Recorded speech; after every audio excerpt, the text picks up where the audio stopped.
guys, how's it going? So, as you can see, I am not driving my big truck right now.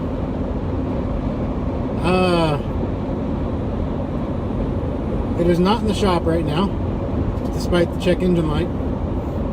I stopped at a dealership today in Columbus, the Rush Truck Centers in Columbus.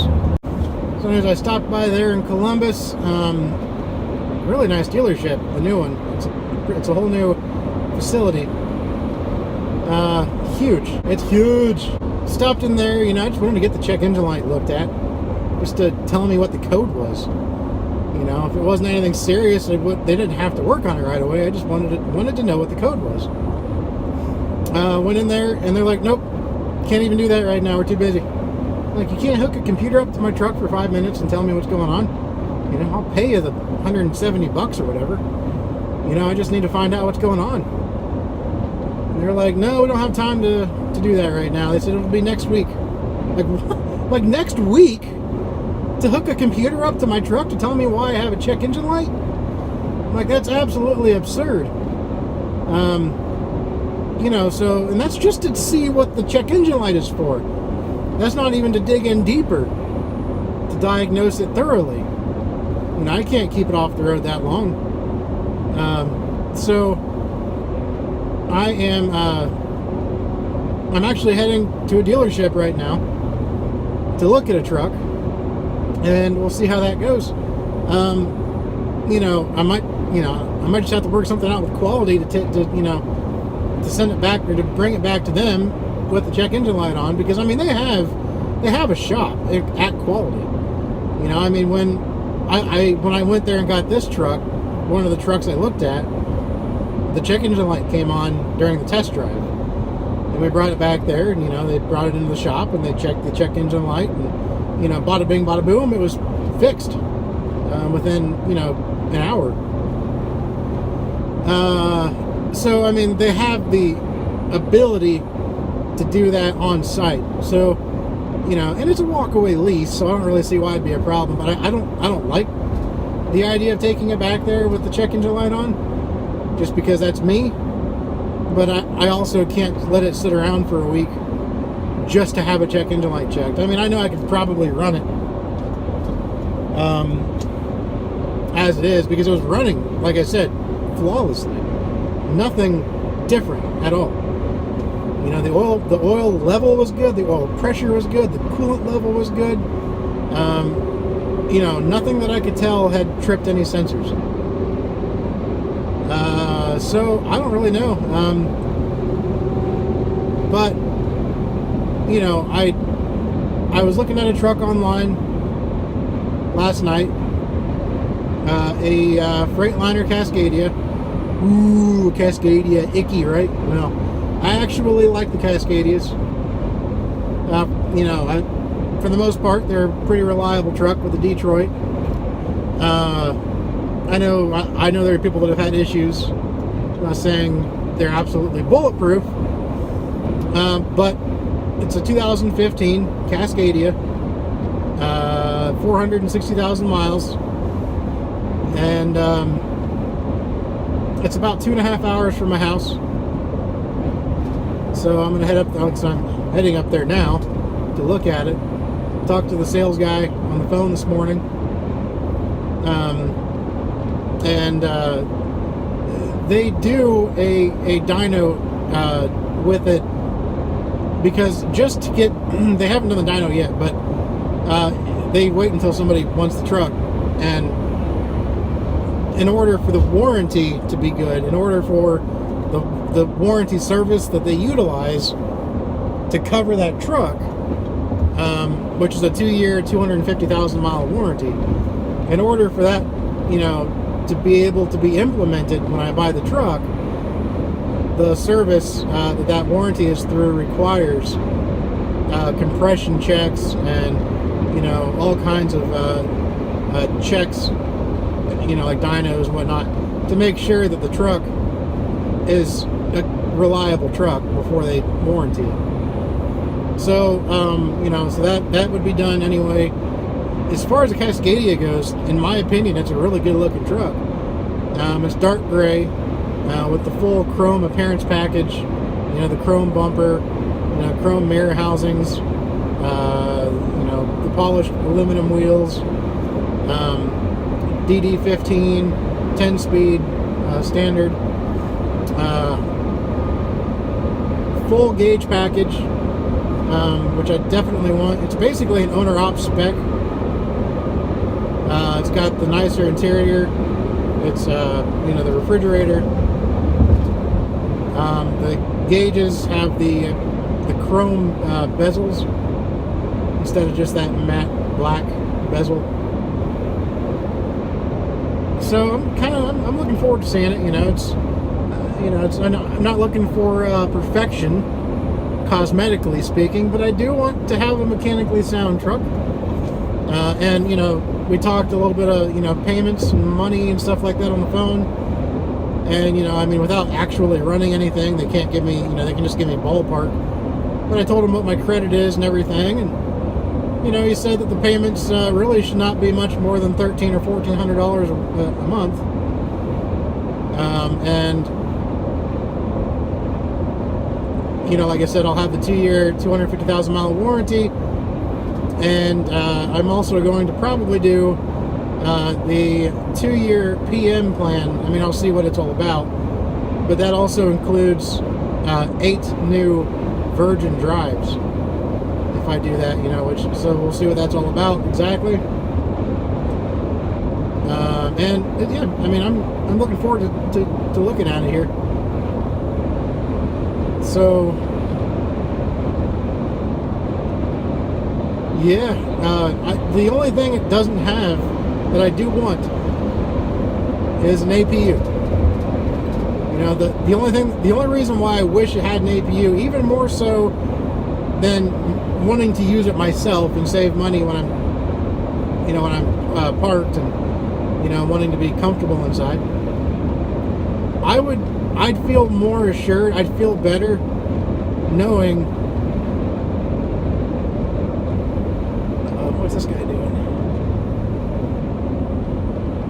The state trooper just came out here with his lights on. I don't know what he's doing. Anyway, I'd feel better knowing that, you know, it has an APU throughout its life, simply because that would mean it was idled less. You know, and with these DEF systems, or with these DEF systems and everything, idling is the killer on these trucks. So it would have made me feel better if it had the APU, I won't lie. But like I said, you know, with the dyno and checking the compression and everything, that'll at least you know, help me feel, or help me trust it, you know, as long as that all comes back positive. But I might see, though, if we can work something out and have, I don't know if this is even seeing me.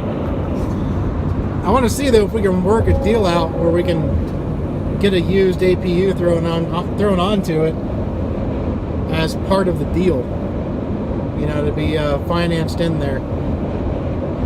We'll see, though. We will see.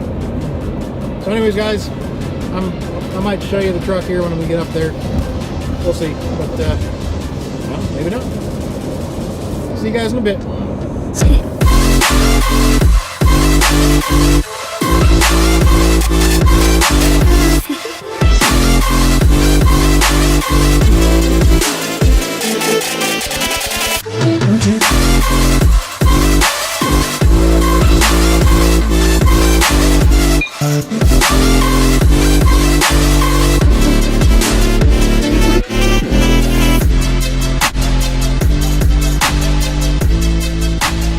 All right, welcome to my new truck. I know it's not special to a lot of people. It's just a Freightliner Cascadia, and I said I was gonna probably show it to you a little bit at the dealership, but it wasn't there the first time I went to the dealer. It was off getting a detail and whatnot. But I went back the next day to look at it. I stayed at my dad's house. He's not very far from there.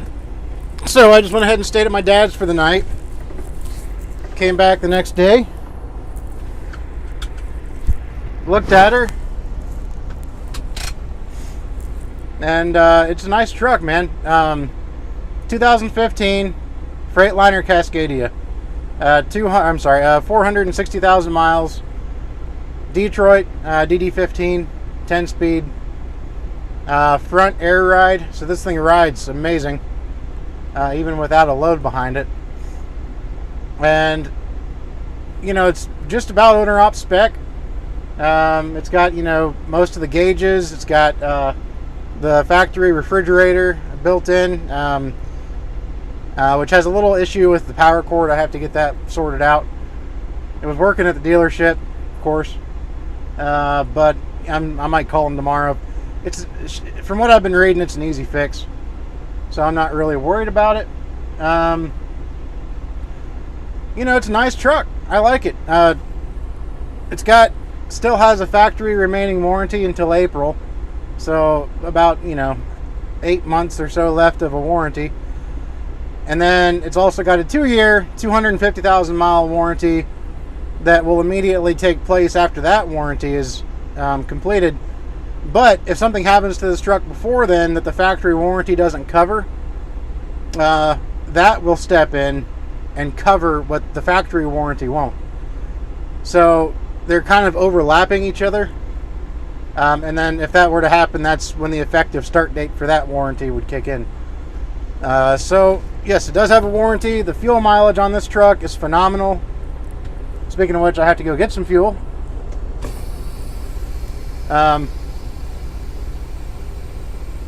But yeah, I've been here all weekend at home, getting things sorted out with it. Got my insurance switched over. Got my 2290 switched over.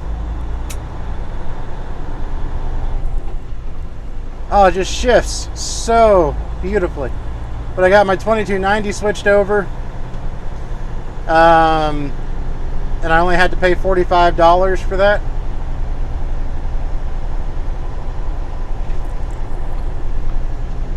So I'd say we're on top right now. Granted, I say that and something could happen to the truck, but in fact, I think I already caused a short when I was putting in my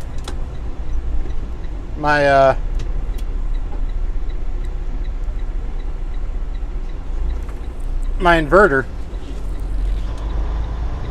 I was hooking my inverter up, and once I put it on the negative terminal first, and then I put it on the positive terminal. And when I did that, there's a loud pop, and or it may have just been coincidental, I don't know, but after that happened, the truck wouldn't start. So then I did some investigating of my own and found it was a bad clutch switch. So I bypassed it just for now to make sure, so that it would start, to make sure that was the issue. And sure enough, that was it. So, yeah, I don't know if I did something to if I shorted something out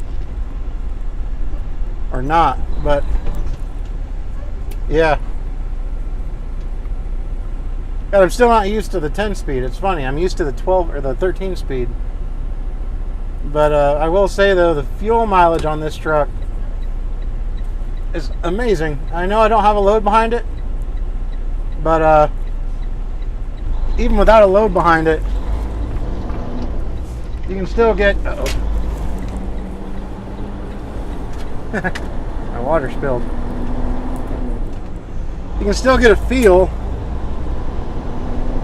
for where it's going to be at compared to other trucks. And my black truck, even with no trailer on it, I was lucky to get 7.2 with that truck. I mean, it was unbelievably bad. But with this truck, though, coming home, it started out on the average of about 9 when I started it up, because going on test drives and stuff. And by the time I drove it the 3 hours home, I was up to 10.5. That's probably the best I've ever gotten on a truck, even as bobtail. So 10.5 is not bad. And the overall life MPG on this truck is 7. And the fleet that it came from a little fleet. And the fleet that it came from averages over 40,000 pound loads. So when you think about the fact that it averages over 40,000 pound loads and it still has a 7 MPG, you know, lifelong average, that's not bad. I'm obviously going to aim for lighter loads since I have that flexibility with my job. But knowing that, to average that with those kind of loads, it's pretty impressive.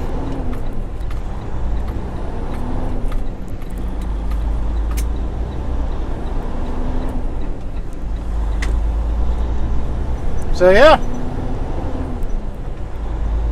that's it, man. That's the new truck. I know it's not all doesn't have the cool factor that the Lone Star did, but you know what? I'm in this for profitability. I'm not in this to look cool.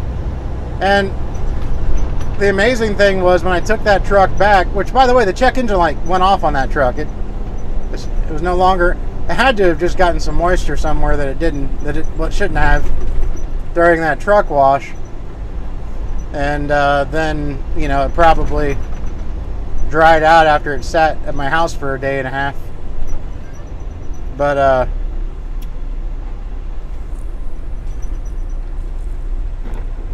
so that's kind of what I'm guessing it was anyway. Because it stayed off. I drove it all the way to Indianapolis, which is about 2 hours from my house. No issues. And it's surprisingly easy to give that truck back to them. All I had to do is give them the keys. Well, I just pulled into the gate and they gave me a receipt to prove that, so I can prove in the future that I turned in the truck if something happens. And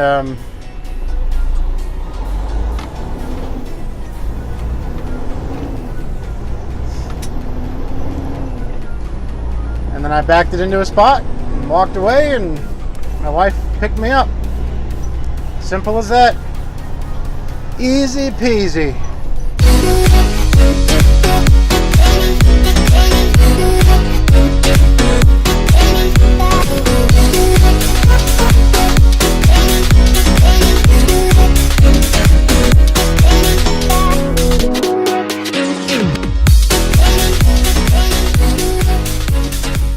Guys, what's up? So I just scaled the truck like I have to do so I can get plates for it. And the International, just for a weight comparison, the International weighed 21,400 pounds was what that truck weighed. This truck, well, it's a little better than that. Yep, 19,300 pounds. Means this truck is 2,000 pounds lighter. The steers on that truck were about 11,700 pounds with no trailer. With no trailer, they were 11,700 pounds. On this truck, they're under 11,000 pounds. It's just, it's going to save a lot of money. This truck is. It's going to, I'm not saying there's not going to be issues along the way, but as far as the truck payment itself and fuel, it's going to save a lot of money. And not to mention, I can haul heavier loads. I could only haul a 44,000 pound load. That was my max.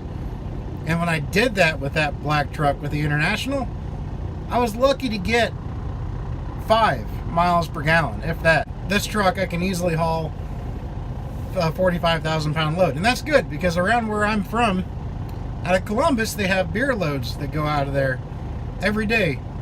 And they pay like $1,000 to go about 200 to 250 miles And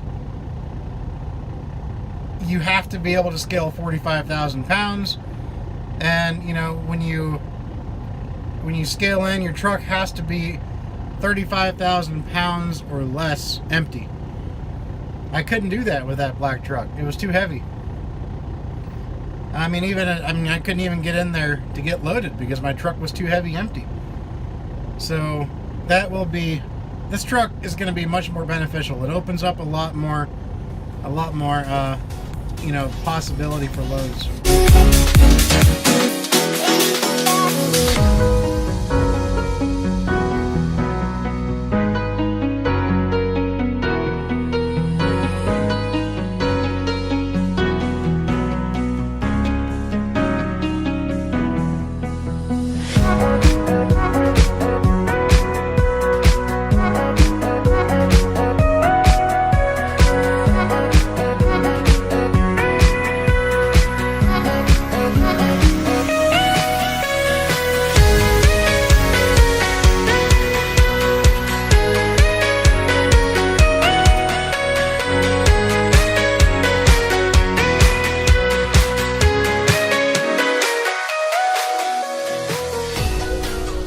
Alright, so now we are just going to go get the truck inspected for the Texas inspection.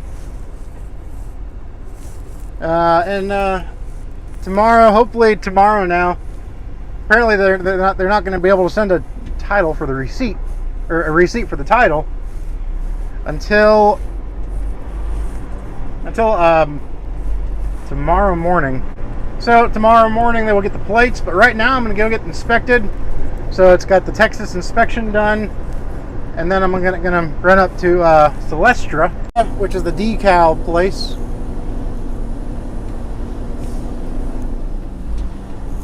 And I'm gonna go ahead and cut out some new decals for the truck. I'm gonna specify the color when I get there for them, and then in the morning, hopefully I should have my receipt for the title, so that.